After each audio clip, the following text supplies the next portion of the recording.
Ever imagined a place with internet speeds that would make your head spin, Oh, yeah. but mobile service that feels like it's stuck in the dial-up era? Wow. That's Malaysia for you. Yeah. You sent us a whole stack of articles or reports on telecom Malaysia and its competitors. So today we're diving deep into this fascinating world of Malaysian telecom. It's amazing what's happening over there. It really is. Yeah. Yeah. What's really interesting is how this whole landscape has gone through a whirlwind of changes. Yeah. We're talking deregulation, Right. mergers that sent shockwaves through the industry, and a government-backed 5G network that's completely changing the game. It's like a high-stakes game of chess with these telecom giants all making their moves. Oh, absolutely. So let's rewind the clock back to the early 2000s. Okay. Deregulation really opened the floodgates to competition, didn't it? Absolutely. It was like a starting pistol for a whole new era. Yeah. Companies had to scramble to adapt, and that's when you saw this flurry of mergers and acquisitions as they jostled for position. Right. And at the same time, the whole industry was shifting from just making calls to needing constant internet access. Right. That demand for data just skyrocketed. Absolutely. What's fascinating is how that played out differently in rural Malaysia, right? You're right. Yeah. In rural areas, mobile broadband became a lifeline. It was often a more practical and affordable solution compared to trying to lay down fixed lines everywhere. Makes sense. Yeah. Now let's talk about Telecom Malaysia, Oh, or TM as they're known. right. They were the original giants, starting with a complete monopoly on those fixed lines. They did. And, they actually played a big role in Yeah. expanding internet access early on, particularly with that high-speed broadband initiative, or HSBB, back in 2008. Right. It was this huge partnership with the government to lay down fiber optic cables all across the country. It was a bold move. It was. And then they made another big decision splitting their mobile and fixed line businesses, which led to the creation of Axiata Group in 2008. Right. So, you see, by embracing broadband and digital services, Yes. TM cleverly positioned itself not just as an internet provider, but as a critical player in Malaysia's overall digital transformation. I see. They've continued investing heavily in 5G infrastructure, even partnering with the government on their nationwide 5G rollout. Oh, wow. Now, speaking of big moves, let's talk about Celcom Digi. Okay. That merger in 2022 was huge. Huge. They became this powerhouse of Malaysian mobile. Right. But Celcom itself has had quite a journey, hasn't it? Celcom's journey has been a roller coaster. Yeah. What you need to know is that government intervention ultimately led to a more stable landscape for the company. Oh. And then came the merger with Digi, which was already a major player. Right. They combined resources, expanded their network, and became the biggest mobile operator in the country. It seems their strategy is all about consolidation. What are the potential downsides of such a large merger? Well, that's a good question. Could this lead to less competition down the line? That's certainly a question worth considering. While they are in a prime position to dominate 5G adoption, the impact on the overall market dynamics is something to keep an eye on. And while all this was happening, Axiata didn't just sit back and watch. Right. They've been expanding across Southeast Asia, haven't they? They have. That's a great way to put it. Yeah. Their triple core business strategy, focusing on digital telco services, expanding into other digital businesses, and building infrastructure, has really allowed them to diversify. It's Yeah. all about spreading the risk and tapping into new markets. So we have TM going big on fixed lines and then digital services, Celcom Digi becoming the mobile powerhouse, and Axiata playing the global field. It seems like every company had to get creative to survive in this competitive landscape. You're absolutely right, and that's where U-Mobile comes in. Okay. They take a completely different approach to disrupt or be disrupted. Their whole strategy is about affordability and agility. So they're like the budget airline of telecom, offering incredibly competitive prices. How do they manage to keep up with the big players when it comes to network coverage? Didn't that require massive investments? They found a clever way to compete without going head-to-head on infrastructure spending. Okay. Mobile uses strategic partnerships and network sharing agreements, which has allowed them to expand their reach without breaking the bank. They were also quick to adopt DNB's 5G network, showing how adaptable they are to new technology. All right, so we've got TM, the broadband giant, Yes. Celcom Digi, the mobile powerhouse, Axiata, the regional player, and U-Mobile, the disruptor. Who You can't forget Time.com. Right. They've carved out a really interesting niche for themselves, focusing on high-speed fiber broadband and data centers. So they're going for quality over quantity, focusing on a specific segment of the market. Exactly, they offer premium services and have invested heavily in cutting-edge technology. Their transformation under CEO Afzal Abdul Rahim has been remarkable. He shifted their focus from struggling fixed-line services to high-speed internet and data, and it's been a success story ever since. 2008 seems like a pivotal year for Malaysian telecom. It does, doesn't it? First, the HSBB initiative, then the creation of Axiata, and now we have Afzal Abdul Rahim taking the helm at Time.com and transforming the company. It really was a turning point for the industry. It's like everyone woke up and realized the future was digital. So tell me more about Time.com's approach. What makes them stand out? Remember how TM and CelcomDigi were all about nationwide coverage? Yeah. Time.com went the opposite direction. They zeroed in on high-demand areas, mainly urban centers, and built a super-fast fiber network. They also made some strategic acquisitions like AIM's data center, which really solidified their position in the data center market. So they're providing the infrastructure for businesses to thrive in the digital age. That's forward-thinking. And they've even invested in submarine cable networks, literally connecting Malaysia to the rest of the world. They're not messing around. They've really positioned themselves as a key player in the region. Okay, we've covered a lot of ground here. We've got the big players, the disruptors, the niche specialists. But there's one more piece of the puzzle, right? Right.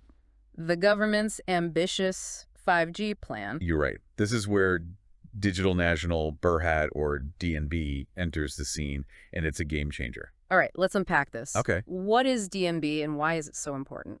DNB is a company created by the government for a very specific purpose: to build and manage Malaysia's 5G network. Okay. Now here's the key. It's a single wholesale network, or SWN. All right. Instead of each telco building their own 5G infrastructure, they all lease capacity from DNB. So the government is essentially saying, we'll handle the infrastructure, you guys focus on services and competition. That's right. What are the implications of that for these companies? It's a bold move, and there was definitely some pushback from the telcos. Yeah. I bet some argued that this SWN model could stifle innovation and limit their ability to differentiate their services. That makes sense. It's like being told you can only use one type of paintbrush, even though you have all these different colors and techniques you want to explore. That's a great analogy. But the government pushed forward, emphasizing the importance of a unified and affordable 5G network for the country's digital future. So who won? Did the telcos eventually agree to the government's plan? It seems like a compromise was reached. Most of the major telcos, including CelcomDigi, and even TM, eventually signed agreements to lease 5G capacity from DNB. And what about TM's role in all of this? This is where it gets really interesting. Remember all that fiber optic cable TM laid down for their fixed line and broadband services? Right. Well, it turns out that's exactly what DNB needed to support their nationwide 5G network. So TM is now a key partner in the 5G rollout, providing that crucial backhaul infrastructure. It's like everything TM has been doing for the past 20 years has led up to this moment. It seems that way. They've gone from fixed line dominance to becoming the backbone of Malaysia's digital future. It's quite a transformation. It really is, and it highlights how these different players are all interconnected in this complex ecosystem.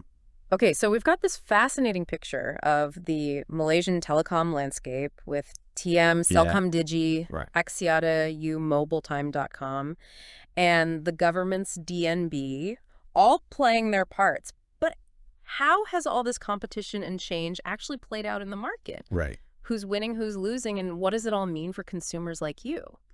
That's the million-dollar question. And to answer it, we need to dig into the numbers. We need to look at market share, revenue growth, and how these companies have adapted their strategies to survive and thrive. Sounds like we've got a lot more ground to cover, but we're just getting started, right? You know, this is just the tip of the iceberg. Get ready for part 2, where we'll really unpack how these companies have performed financially and what their strategic moves tell us about the future of Malaysian telecom. Can't wait. That's going to be good. Looking forward to it. Me too. All right, so let's crunch some numbers and see how these Malaysian telecom giants have been stacking up financially. Remember, we're talking about a period of massive transformation for this industry. Right. So it's fascinating to see who's adapted well. Hit me with those stats. Who's coming out on top in this ever-changing market? Well, in the fixed broadband market, TM is still the undisputed king. Their early investment in fiber optic infrastructure has really paid off. Yeah. They've consistently held the largest market share, and their Unify service is a household name. So they're doing well with all those broadband subscriptions. Hmm. What's interesting to me is how they haven't just sat back and relaxed. Oh, They've been diversifying, haven't they? You're right. They're not just about internet access anymore.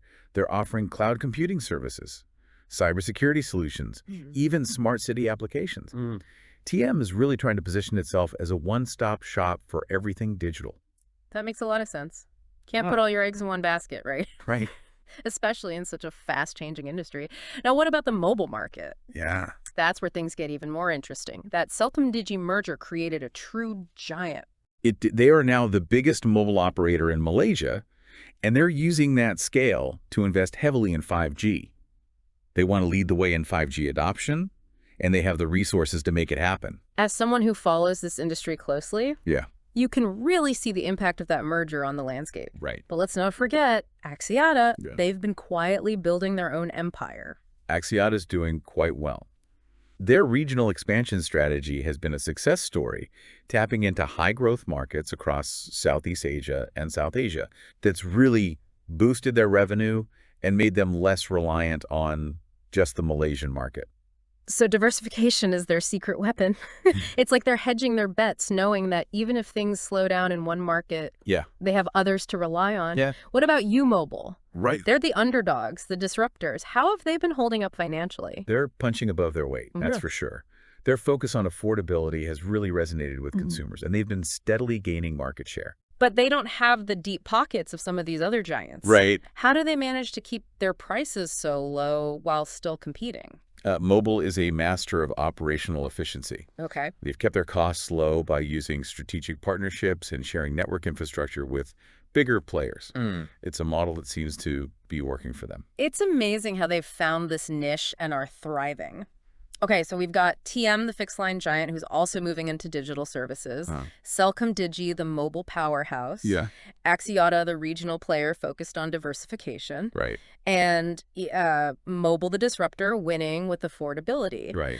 Where does Time.com fit into all this? Time.com is a fascinating case study. Yeah. They've been incredibly profitable by focusing on a very specific niche high-speed internet and data centers. So they're the boutique firm that caters to a very select clientele. Exactly. Has that strategy been successful for them?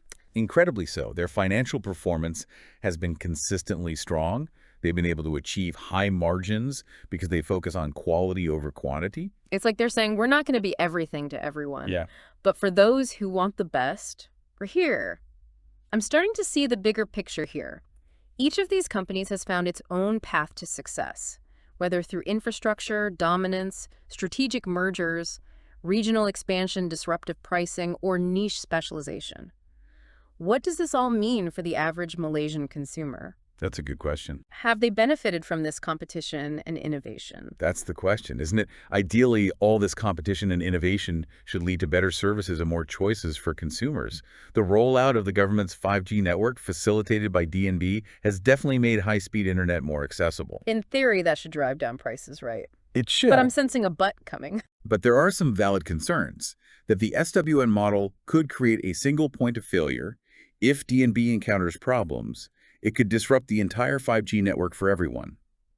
There's also the question of the government's influence over DNB. Right. It's like putting all your eggs in one basket, even if it's a government-controlled basket. Right.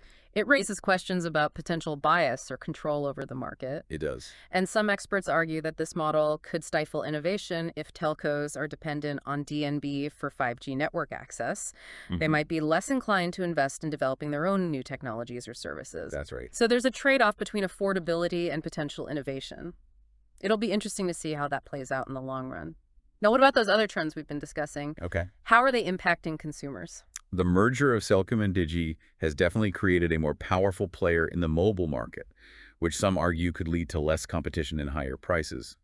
Others believe Celcom Digi will be forced to keep their prices competitive to fend off companies like U-Mobile and other smaller players. It's a delicate balance, isn't it? It is. Too much consolidation might stifle competition, but the right mergers could create greater efficiency and lead to better services. What about TM's expansion into digital services? Yeah. How's that affecting the average Malaysian consumer? It's giving consumers more options. Okay. Now they can get their internet access, cloud storage, cybersecurity, and even smart home solutions, all from a single provider. So it's all about convenience. But is there a downside to this? One concern is that TM's dominance in fixed broadband could give them an unfair advantage in those other markets. It's something regulators are keeping a close eye on. We're really starting to see how all these complex factors are intertwining and shaping the Malaysian telecom market. But there's still one piece missing from this puzzle, the future. Yeah. What does all this tell us about what's next for Malaysian telecom? That's what we'll be exploring in Part 3. Part 3 will be looking at the trends that are likely to shape the industry in the coming years, from the continued rollout of 5G to the rise of artificial intelligence and the metaverse. We've covered the history, the key players, and even delved into the financial side of things. Now let's look ahead. What does the future hold for the Malaysian telecom landscape? Well, think of it this way. We've seen incredible change in just the past couple of decades. Now imagine that pace accelerating even further. Okay. 5G is just the beginning. We're on the cusp of the Internet of Things, widespread AI adoption, and even the metaverse. Right. All of these advancements will depend on lightning-fast and incredibly reliable connectivity. So the demand for data is only going to skyrocket from here. What does that mean for companies like TM with its vast fiber network, Celcom Digi with its huge mobile reach, and Time.com with its laser focus on high speeds? Are they ready for this future? They're all contenders, but it won't just be about infrastructure. Right. It'll be about how they adapt to these emerging technologies and anticipate what you as a consumer will demand. So how do they get ahead of the curve? Hmm. Can you give me a specific example of what that might look like? Take artificial intelligence. It's already being used to personalize services, optimize network performance, even detect fraud. Imagine the advantage for those companies that can effectively integrate AI into their operations. Okay. They'll be able to offer more customized services, respond faster to customer needs, and even predict and prevent problems before you even realize they exist. This sounds almost like something out of a science fiction movie, but you're saying this is the reality that's coming our way. It's closer than you think. Mm. And then there's the metaverse, this immersive digital world that's generating a lot of buzz. It's still early days, but it has the potential to revolutionize how we interact, work, and play. Okay. Imagine attending a concert from your living room, or participating in virtual meetings that feel like you're actually in the same room. That's pretty mind-blowing stuff, but what does the metaverse have to do with telecom companies? The metaverse is going to demand massive amounts of bandwidth and ultra-low latency. It's a data-hungry beast. The companies that can provide that kind of connectivity will essentially become the gatekeepers to this whole new world. So companies like TM, Silcom, Digi, Axiata, could they become the landlords of the metaverse? Is that what we're talking about here? Potentially, yes. But to make that happen, they'll need to make substantial investments in infrastructure and develop new technologies capable of handling the metaverse's immense demands. AI, the metaverse, it's a lot to take in. But what about the near future, the next few years? What trends should we be paying attention to? We'll see the continued rollout of 5G, of course, as coverage expands. We'll start to see more and more innovative applications emerge. Think remote surgery, self-driving vehicles, and truly smart cities, all made possible by the speed and reliability of 5G. So 5G is laying the groundwork for a whole new wave of innovation. It sounds like there are exciting times ahead, but we also discussed some potential risks with the SWN model. That single point of failure and the government's influence over DNB are factors, right? Yeah. Could that hinder this progress? It's definitely something to keep an eye on. The government has stated its commitment to ensuring DNB operates independently and transparently. But how this plays out in reality remains to be seen. There's always some uncertainty when it comes to predicting the future, especially in a field as dynamic as this one. That's true. One thing is certain, though, the Malaysian telecom landscape will continue to evolve, driven by technological advancements, changing consumer preferences, and the constant competition for market share. You've certainly given me a lot to think about. It's amazing how much impact these companies can have on a country's digital trajectory. It is. And it's not just about the companies themselves. Right. It's about the choices they make, the technologies they embrace, and how they adapt to this constantly shifting landscape. That's a great point. The future isn't predetermined. It's shaped by the decisions and actions we take today. Exactly, and that's what makes this whole exploration so fascinating. We've seen how the past has shaped the present, but the future is still being written. To all our listeners out there, keep your eyes on the Malaysian telecom scene. It's a dynamic, evolving industry, and the most exciting chapters are yet to come. Thanks for joining us for this deep dive into the world of Malaysian telecom. We'll catch you on the next one.